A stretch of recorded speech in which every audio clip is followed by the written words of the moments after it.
their way to heaven. We're coming to you bringing insights into the ever-changing high-frequency currents now bathing the planet and their effect on us all. The source of vital information for the evolving human being. I'm Gwilda Wiyaka. Balancing your shields. Self-serving versus service to others. Common to many tribes in one form or another is an ancient Native American teaching about balancing your shields. My original Lakota teacher shared the concept with me over 50 years ago. I later ran across a form of it in a book whose title I've forgotten. Elders of several tribes got together to author this wonderful illustrated children's book. It contained the concept of balancing one's shields, along with many other profound teachings. It was hoped that bringing back ancient teachings and concepts to their children would mitigate the drug and alcohol addiction plaguing their people. I purchased this little treasure at a powwow in Denver, Colorado in the late 80s and have since lost it in one of my many moves over the years. I'm sure it's in the bottom of a box containing treasured books somewhere in the back of a storage shed, aka lost. Being part Native American myself, I shared it with my children from an early age and can still see the teachings benefiting them as adults today. Like many Native teachings, the concept of balancing your shields looks simplistic at first glance, but deepens in meaning and application as one embraces the practice. Indigenous people, original being small tribes of hunter-gatherers, had to embrace service to tribe in order to survive. This tendency is still very strong among Native Americans today.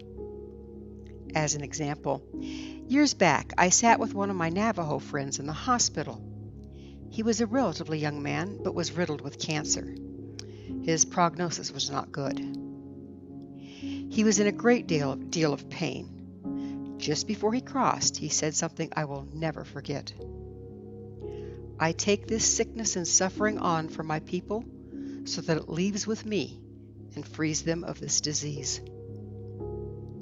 I didn't understand the concept at the time. I'm still not sure I understand it. But his love for and dedication to his people shook me to the core.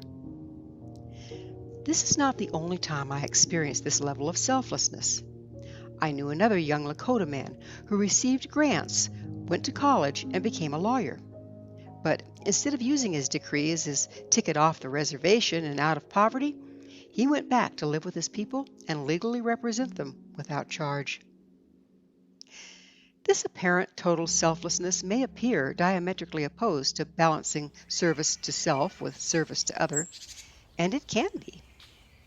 My teacher taught me that our service to tribe can only be sustained if we balance it with self-love and nurturing. It's also the principle of giving and taking in equal measure. Without the balance of give and take, we could not live, as the principle functions clear down to the cellular level and beyond. Balancing your shields is a function of the heart. It can also be represented by balancing unconditional love of self with that of other. Energetically speaking, the left side of the heart receives and the right side gives. It's simple electromagnetics. As energy healers know, the same holds true of human hands. The left hand carries a negative charge and the right a positive. Energy healing simplified is a matter of setting up a balanced flow between one's two hands, then offering that flow to the body of the client. Through simple resonance, the practice helps reestablish the necessary balance for health. Therefore, the effectiveness of the healer is dependent upon their personal balance of give and take. As mentioned, everything functions on the principle of equal give and take. Through positive and negative electrical charges, our cell walls draw in what they need and push out what no longer serves. If a cell can only draw in but not release, it soon becomes toxic and can no longer function, resulting in illness. This gives the concept of a toxic relationship a whole new meaning. Conversely, if a cell releases more than it can draw in, it becomes depleted, lacking the nutrients needed for health and life. During lower frequency times and to this day, individuals tend to lean one way or the other, self-serving or in service to others. Balance was and is obtained by attracting the individuals of the opposite expression. Lately, we've heard much about the empath and the narcissist, the empath being the overgiver and the narcissist the constant taker. Many of us get stuck in one expression or the other and seek balance in our friends or partners. This results in relationships where one person does all the giving while the other drains them dry, truly believing it's their due. While they've worked in the past, now there are many problems developing in these counterbalancing relationships. Over time, the giver can become bitter, shut down their heart, and isolate themselves. Often the taker is never satisfied. They become hungry ghosts, starving amidst plenty. After a time of taking without releasing or giving, the system goes into overload and becomes jammed, resulting in an inability to receive. At the same time, the person demands more and more to fill the emptiness developing inside, to no avail. Individuals from both extremes end up empty and depleted. There are many reasons people fall prey to one imbalance or another. Some children are brought up to believe that they can do no wrong. No one's feelings matter but their own, and the world and everyone in it is here for the sole purpose of serving them. Others, often those that grew up with a self-absorbed parent, have been taught that it's their job to make everything all right for those around them. If anything goes wrong, it's somehow their fault. They must fix it or be judged against and cast out. In actuality, no one is totally self-absorbed or selfless. Our expression is on a scale running from one extreme to another, and we are somewhat mobile on that scale. Some bounce from one extreme to another, giving until they're totally depleted and then shutting down their heart to the suffering of others and totally focusing on their own needs. This approach is equally imbalanced and can be confusing, if not damaging, to those around them. By maintaining one balanced stance or another, we find the dysfunction playing out in our world. For instance, the overgiving person who divorces one self-absorbed spouse only to draw in another and another, or the self-absorbed after ditching one partner once they are drained for not giving enough, create the same situation with the following partners. If you think about it, it's simple electromagnetics. Nature will balance itself. An extremely positive charge will always draw in an equally negative one to maintain balance. The only way to stop creating relationship failure reruns is to correct your internal balance. It's not so much karma as it is physics. Actually, karma and physics go hand in hand, but that's a topic for yet another episode.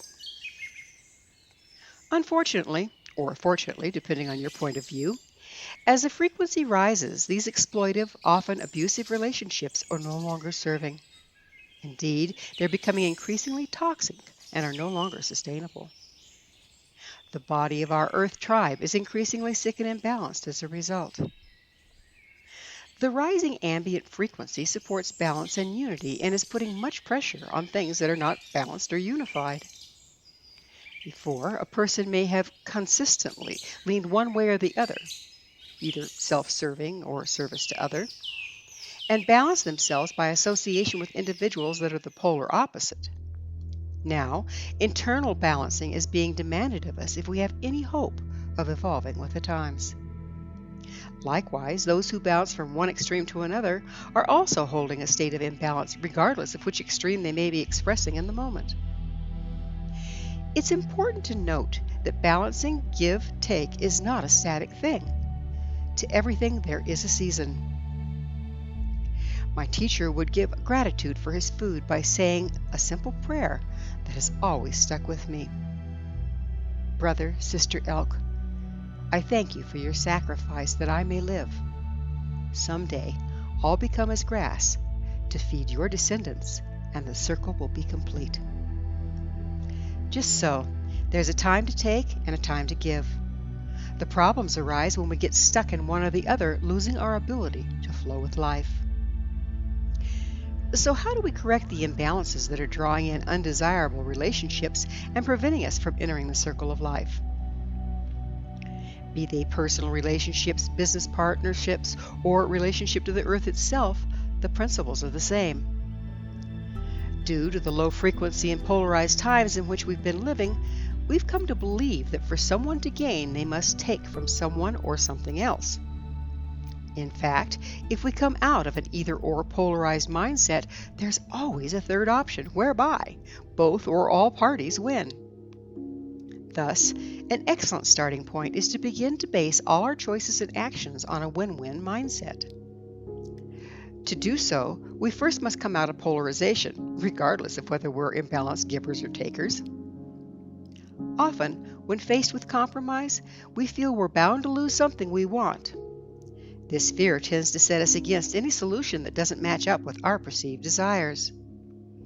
These very perceived desires are often fear-based, created solutions to non-existent problems. If I give my employees a fair wage, it'll cut into my bottom line, and my family will have less money to buy what they need.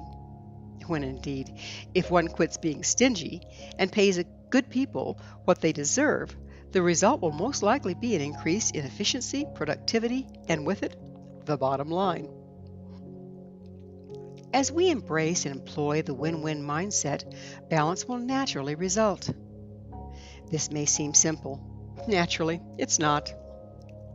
While the concept is straightforward and indeed works, each of us carry damage and conditioning that prevents us from embracing it. When seeking a win-win solution, it's important to be sure both parties are winning. Sounds like a no-brainer. Yet, the self-serving will tend to overlook the other person in favor of themselves, and the one in service will often forget to include themselves in the win-win equation. Another factor one may face when employing the win-win principle is that some people in our lives will not welcome the change. Takers may be very invested in not giving due to their patterns. Givers may derive a sense of power by having us dependent upon their gifts. As with all change, sorting and discerning proximity to those unwilling to participate will be necessary. This is a process, but if you stick with it, you'll pull yourself closer and closer to the give-take balance point and out of polarization. Introspection and reevaluation of our beliefs, knee-jerk responses can go a long way towards uncovering and clearing personal blocks to win-win solutions. With deeper damage, those blocks can be hidden from us and require professional help to uncover. Either way, it's well worth the work to find balance and avoid recreating the same old undesirable results in our relationships and in our lives. So far, we've been discussing balancing our shields on a personal level. The process also needs to take place on a global level as we enter a higher frequency, resulting in the opportunity to become more conscious, unified, and evolved as a species. In the human body, each cell must maintain a balance of give and take for the organism to function. We are being called to become internally balanced cells in the organism of humankind. To the degree we can rebalance our ability to give and receive, we will be able to join the circle of life, whereby every interaction is ultimately based upon a win-win outcome. Thank you for joining me, Gwilda Wiyaka, on the Stairway to Heaven, where we provide updates on the energetic currents facilitating our evolution into conscious, powerful co-creators. As I'm sure you've noticed, not only do the Stairway to Heaven episodes stand alone, but they weave together to form a map to evolution and personal empowerment as we enter the new era. To revisit this or any of our past episodes, visit our archives at www.stairwaytoheavenmedia.com. If you'd like to find out more about me, my school, and the evolutionary tools we offer, visit www.findyourpathhome.com. Until next time, may you be blessed on your sacred path to wholeness. We are here. The time is now.